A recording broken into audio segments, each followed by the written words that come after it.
Саламатсыздарма, құрметті әріптестер.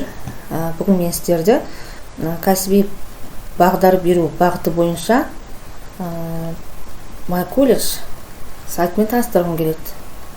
Бұл сайтта оқушыларға көптеген көмегін тигізеді.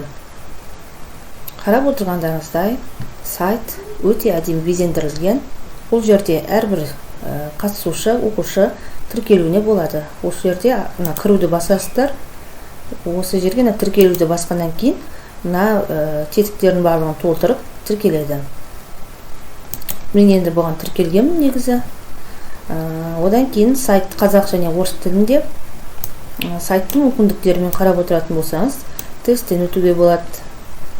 Тесттен өткеннен кейін өзінің қабілетін сәйкес келе ме келмей ме соны анықтай алады.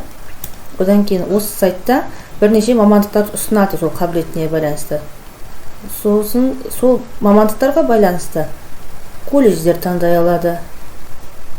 Осы мамандықтар қай колледждерде бар, сол жөнінде ақпарат ала алады.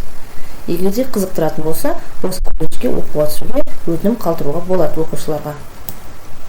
Яғни бұл MyCollege сайтын 9-шы сынып оқушыларына ұсынған жөн. Енді мына сол жағына келетін болсақ, мына 3 сызықты көріп тұрсаңыздар, осыны басқаннан кейін колледждер туралы ақпараттар бар, мамандықтар туралы бар, сосын оқушының тестілеуден өтуіне арналған бөлім бар. Блог деген жерді басатын болсаңыздар, ол жерде көптеген кеңестер, ақпараттар, жаңалықтар барлығын осы жерден оқи аласыздар. Кез келген мысалға бір колледждерді дегенді тетігін басып көрейік. Мінекей, қандай колледжді іздейсіз, сұраққа жазуға болады іздеу жолағына. Я болмаса, мына жерде дайын тұрған осы колледждердің барлығымен танысуға болады. Көріп тұрғандарыңыздай, осы колледждер туралы ақпарат ала алады оқушылар. Бұл сайтты сынып жетекшілерге де ұсынамын, педагог, психолог әріптестеріме де ұсынамын.